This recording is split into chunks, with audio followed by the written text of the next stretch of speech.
Olá, os amigos do Centro São Nuno de Santa Maria. Aqui o Igor Lacerda novamente. E vamos então, sem mais delongas, para a continuação dos nossos estudos do livro A História da Igreja de Cristo, o primeiro tomo, A Igreja dos Apóstolos e dos Mártires. Seguimos no último capítulo, que é o capítulo 12, e falamos agora no subcapítulo O Paganismo no século IV. Vamos à síntese desse capítulo, deste subcapítulo. Vamos lá. A tentativa de absorção do cristianismo pelos poderes públicos estava votada ao malogro. Mais ainda quando se pretendeu cortar o seu avanço, opondo-lhe um paganismo revivificado. Foi uma tentativa curiosa, levada a cabo por espíritos de grande inteligência e cujas intenções não envolviam qualquer baixeza, mas foi uma tentativa viciada na sua origem, por um completo desconhecimento das realidades da história. O imperador Juliano nasceu com 2 séculos de atraso. Depois de 313, os cultos oficiais já não eram obrigatórios, mas a prática e os estatutos não foram abolidos, tal e qual uma lei ou regulamento que caducam com o tempo. Então tem um determinado assunto na sociedade que já nem existe mais, às vezes uma profissão que terminou, mas lá o estatuto, existe a lei, existe uma regra regulamentando aquilo, ainda que aquilo não exista mais para a sociedade. Isso é muito comum, inclusive, nos dias de hoje.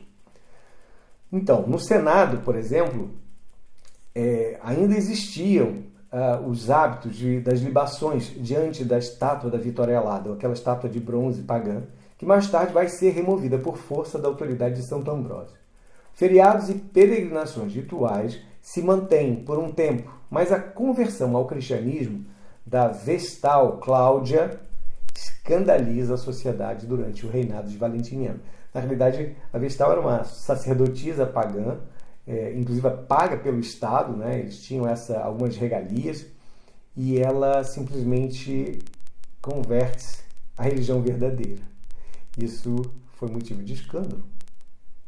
Estranho, né? Mas será que está tão distante esse tempo assim? Põe. Apoiado nas intenções ocultas de alguns imperadores que utilizariam os antigos cultos como instrumento de poder, o paganismo não se dispunha a ceder. Boa parte dos camponeses também se mantinham fiéis aos velhos deuses, dos quais esperavam a fecundidade da terra. É bom lembrar que o próprio Wesley já palestrou sobre isso, falou da origem da palavra camponês, não é? E da relação que há entre o paganismo e a palavra camponês. Enfim, e vamos falar isso na palestra. Outro fator importante que fez resistir o paganismo foi o amor pela cultura antiga da parte dos universitários gregos e orientais. Resistência essa que São Paulo já identifica logo no início da era cristã. São Paulo comenta isso, e nós falamos isso numa das primeiras palestras que fizemos a respeito desse tema, né? Que ele via na academia grega, sobretudo, uma grande resistência e um poder de resistência. Daniel Hobbes cita algumas obras escritas pelos intelectuais fervorosos defensores do paganismo. E ele cita a História Augusta, o Asclépio, as Saturnais de Macróbio, a vida dos sofistas, etc.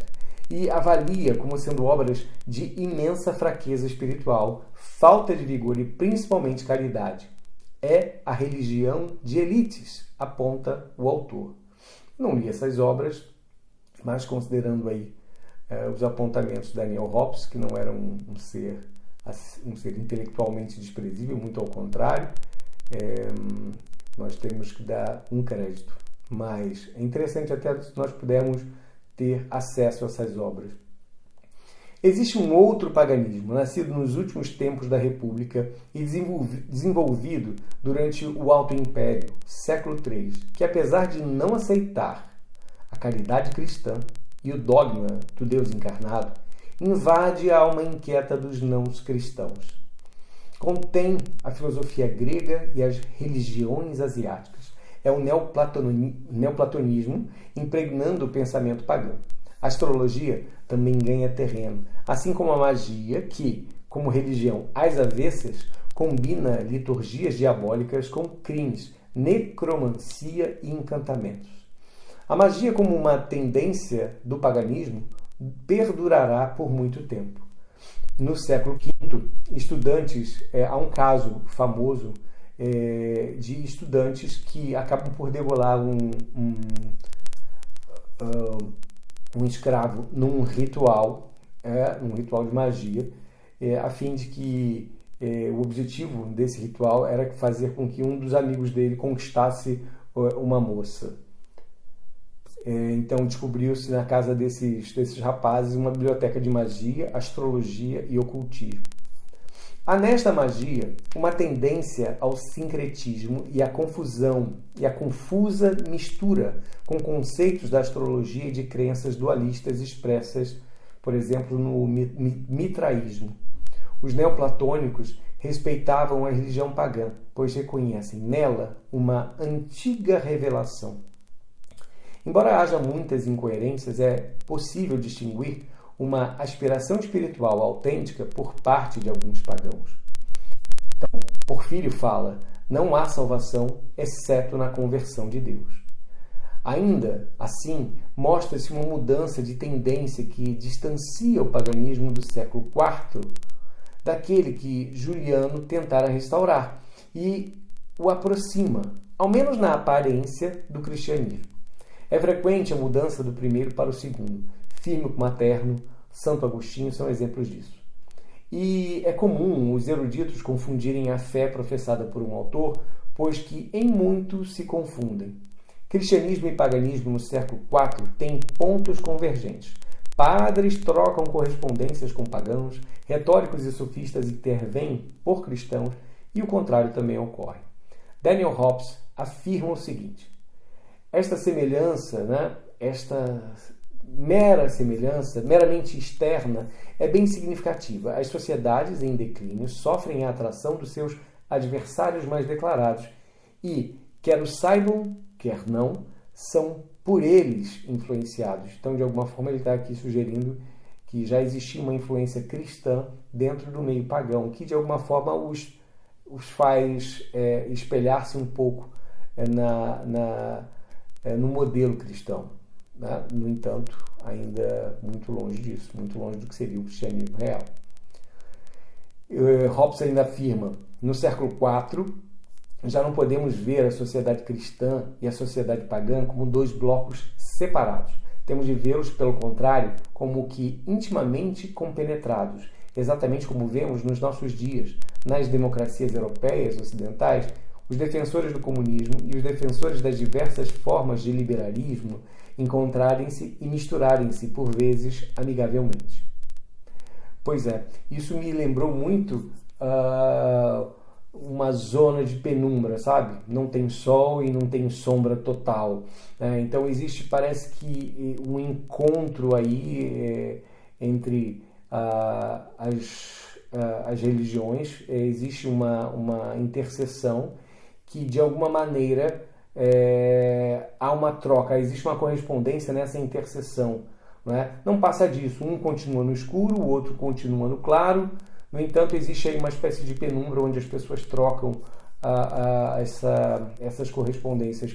E logo que o autor comentou isso, eu logo pensei nas ideologias e nessas ideologias políticas, sobretudo a que ele faz referência, que são as ideologias liberais e o comunismo, que acabam por se encontrar e tudo mais.